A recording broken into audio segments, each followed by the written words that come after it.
Hi, I'm Jacqueline Stewart from Turner Classic Movies. You're about to see one of the most enduringly popular films of all time, Gone with the Wind, the Best Picture Oscar winner of 1939. The film won 8 of the 13 Academy Awards for which it was nominated, as well as an honorary award for its use of color. And when adjusted for inflation, it stands as the highest-grossing film of all time. Gone with the Wind was the highly anticipated adaptation of Margaret Mitchell's best-selling novel about the last days of the Old South. It follows 12 years in the life of Scarlett O'Hara, a strong-willed Southern belle who's determined to survive the Civil War and restore her family's home in Georgia to what it was before the war began. The making of the film was nearly as dramatic as the movie itself. Multiple screenwriters worked to adapt Mitchell's novel, and 3 directors worked on the picture: George Cukor, Sam Wood, and Victor Fleming, who received credit and the Oscar for Best Director. The film's highly publicized casting process increased the public's anticipation. An estimated 300,000 people filled the streets of Atlanta for the film's premiere. But Gone with the Wind was not universally praised.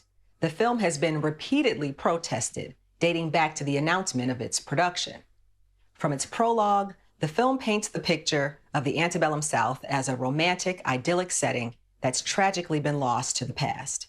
Producer David O. Selznick was well aware that Black audiences were deeply concerned about the film's handling of the topic of slavery and its treatment of Black characters.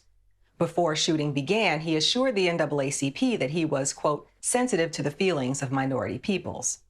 Despite Selznick's assurances, the film follows the lead of Mitchell's novel, presenting the antebellum South as a world of grace and beauty without acknowledging the brutalities of the system of chattel slavery upon which this world is based.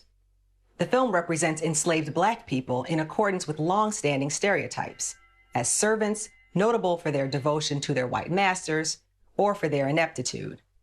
And the film's treatment of this world through a lens of nostalgia denies the horrors of slavery as well as its legacies of racial inequality.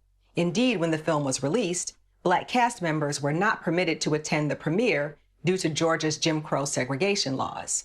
And when Hattie McDaniel became the first African-American to receive an Oscar for her powerhouse performance as Mammy, she was not permitted to sit with the rest of the cast in the whites-only Coconut Grove Club, but instead at a small table at the edge of the room.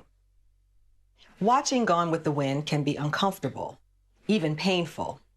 Still, it is important that classic Hollywood films are available to us in their original form for viewing and discussion.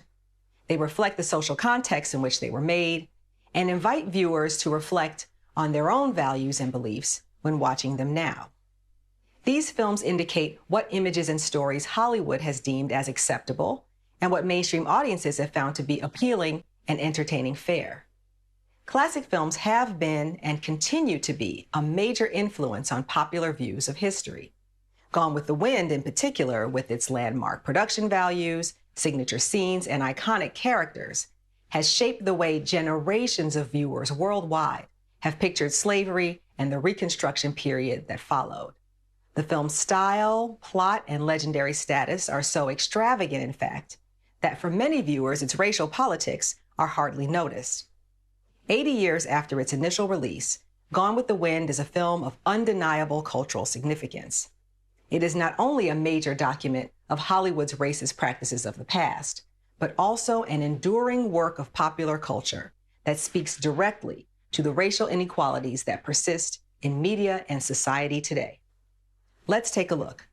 From 1939, here are Vivien Leigh, Clark Gable, Olivia de Havilland, Leslie Howard, Oscar Polk, Butterfly McQueen, and Hattie McDaniel in Gone with the Wind.